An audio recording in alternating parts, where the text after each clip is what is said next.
Hello बच्चों, मैं अमितेश श्रीवास्तव स्वागत करता हूं आप सभी का हमारे YouTube channel trust in excellence पर।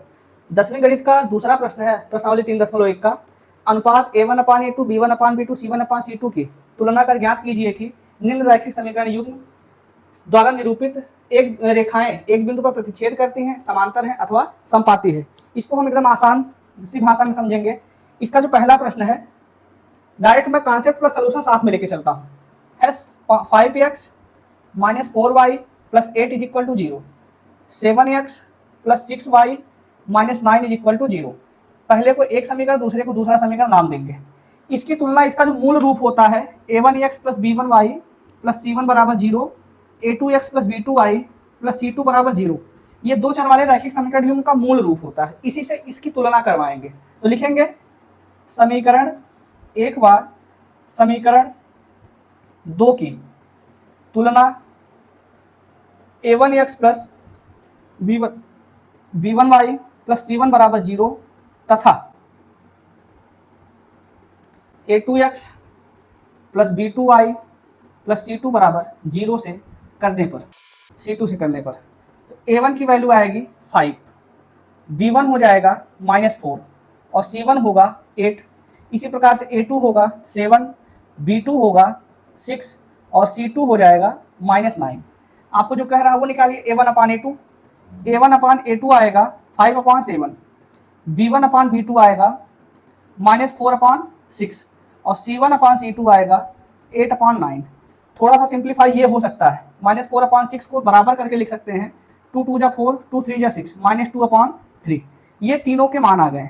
5/7 तो कभी भी -2/3 के बराबर नहीं है। देखिए कंडीशन 3 होते हैं, या तो पहला आएगा a1/a2 does not equal to b1/b2, या दूसरा आ सकता है a1/a2 बराबर b1/b2 बराबर c1/c2, या तीसरा आ सकता है a1/a2 बराबर b1/b2 does not equal to c1/c2।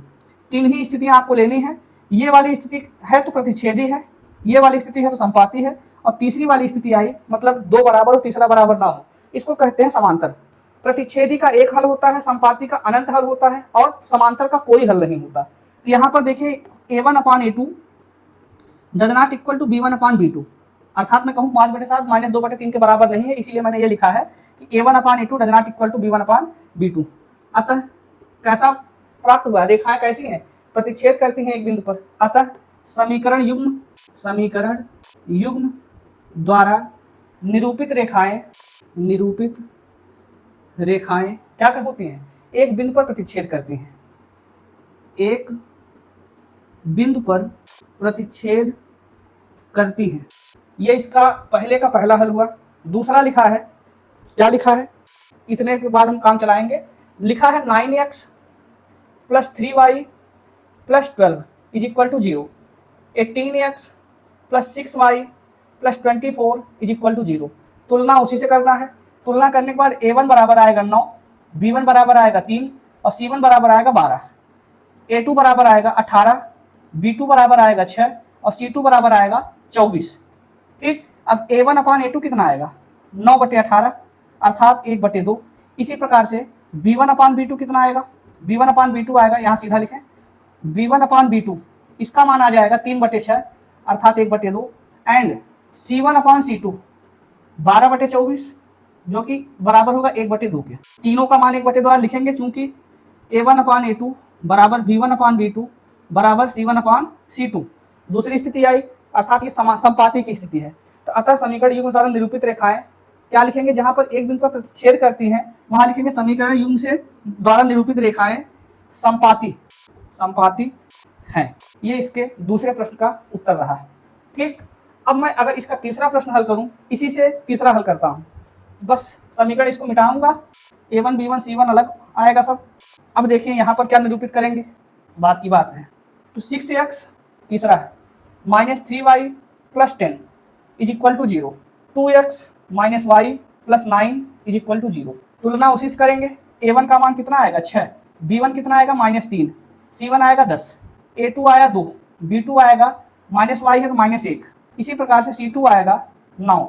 ये बताइए a1/a2 कितना आएगा 6/2 अर्थात कि 2/3 3/1। इसी प्रकार से b1/b2 अगर याद करेंगे तो -3/-1 जो कि कितना आएगा 3/1।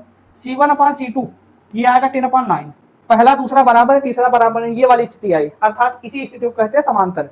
इस समीकरण युग्म का कोई हल नहीं होगा। लिखेंगे चूंकि A1/A2 बराबर B1/B2 बराबर C1/C2 ना, does not equal to C1/C2। अतः समीकरण युग्म द्वारा निरूपित रेखाएं क्या है? समांतर, समांतर है। ठीक, ये प्रश्न संख्या 2 पूरी तरह से कंप्लीट हुआ। मैं प्रश्न संख्या 3 लिखता हूं।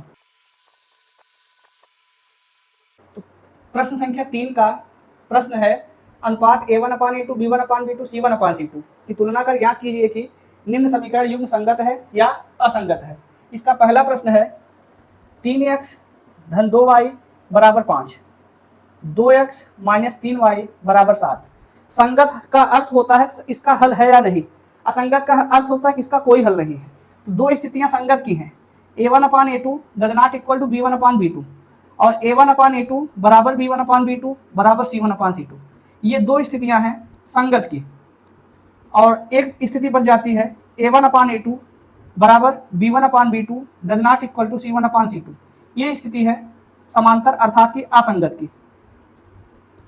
तो यहां पर यही हल करेंगे, समीकरण युग्म की तुलना A1x B1y प्लस C1 बराबर 0 तथा A2x plus B2y plus C2 बराबर 0 से करने पर, जब करेंगे A1 का मान आएगा 3, B1 आएगा 2 और C1 आएगा बराबर 5, इस तरफ आके -5 बनेगा। ठीक, A2x तो A2 बराबर 2, B2 बराबर -3 और C2 बराबर 7, ये बन गया। A1/A2 कितना आएगा? 3/2। इसी प्रकार से B1/B2 कितना आएगा?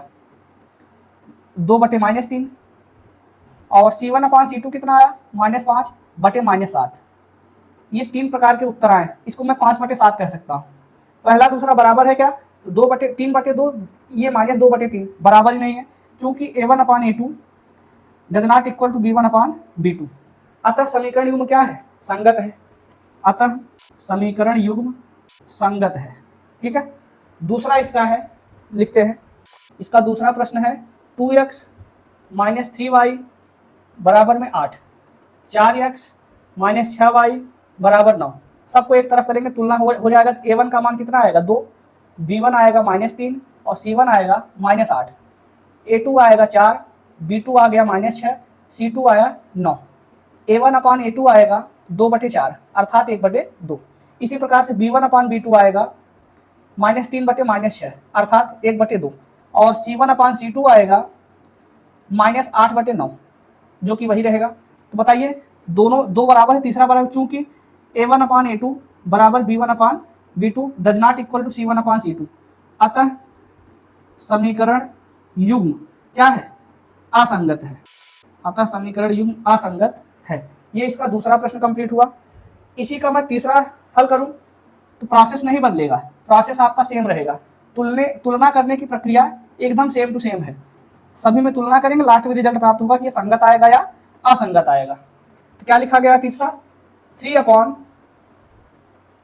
3/2x plus 5/3y is equal to 7 और 9x minus 10y is equal to 14। तुलना करने पर A1 का मान आएगा 3/2, B1 आएगा 5/3 और C1 आएगा 7 माइनस में, A2 आएगा 9, B2 -10, C2 आएगा -14। A1/A2 कितना आएगा? 3/2/9 बराबर 3/18 बराबर 1/6। B1/B2 कितना आया? B1/B2 आ जाएगा 5/3/-10 बराबर 5/-30 बराबर 1/-6। इसको -1/6 कह सकते हैं। यही दोनों बराबर नहीं है, तात्पर्य ये संगत है। लेकिन तीसरा निकाल लें।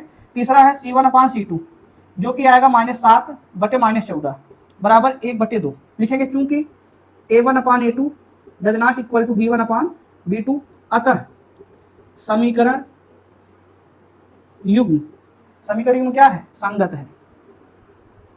इसके एक हल होंगे क्योंकि ये प्रतिच्छेदी है। ठीक, ऐसे ही इसका चौथा हल है। तो इसका चौथा प्रश्न जो है वो यही है, 5x माइनस 3y बराबर 11 माइनस 10x धन 6y बराबर -22। इसका अगर मैं इस हिसाब से तुलना करवाऊं तो A1 का मान आएगा 5, B1 आएगा -3 और C1 आ जाएगा 11। A2 बराबर -10, B2 बराबर 6, C2 बराबर -22। हमने तीनों ज्ञात कर लिया। अब आपको A1/A2 निकालना है, जो कि 5/-10 आएगा, 1/-2। B1/B2 ज्ञात करना अर्थात -3/6 ज्ञात करना, इसका भी -1/2। C1/C2 अर्थात 11/-22 बराबर 1/2। तो ये तीनों उत्तर -1/2 आ रहे हैं, अर्थात लिखेंगे चूंकि A1/A2 बराबर B1/B2 बराबर C1/C2। अतः समीकरण युग्म संगत है। संगत है मतलब ये संपाती है, संपाती को भी संगत कहते हैं। ठीक, अब इसी का पांचवा प्रश्न। पांचवें प्रश्न में मैं अगर A1 कहूं तो A1 होगा 4/3, B1 होगा 2 और C1 होगा -8, A2 होगा 2, B2 होगा 3 और C2 होगा 12। A1/A2 निकालेंगे, 4/3/2 होगा, 4/6। ठीक, 4/6 का सरलतम रूप 2/3। इसी प्रकार से B1/B2 आएगा 2/3, C1/C2 आएगा -8/12। इसको सरल करेंगे, 4 से कट जाएगा, 4 दूनी 8, 4 तिहाई 12। पहला दूसरा तो +2/3 है, लेकिन तीसरा वाला -2/3 है। पहला दूसरा बराबर है, तीसरा बराबर, लेकिन हाँ ये भी तो -12 था, तो अर्थात ये भी माइनस माइनस प्लस बन जाएगा। ये कितना आया, तीनों बराबर आया। तो चूंकि A1/A2 बराबर B1/B2 बराबर C1/C2, अतः समीकरण युग्म क्या है, संगत है। संपाती को संगत कहते हैं। तो प्रश्न संख्या 3 पूरी तरह से कंप्लीट हुआ।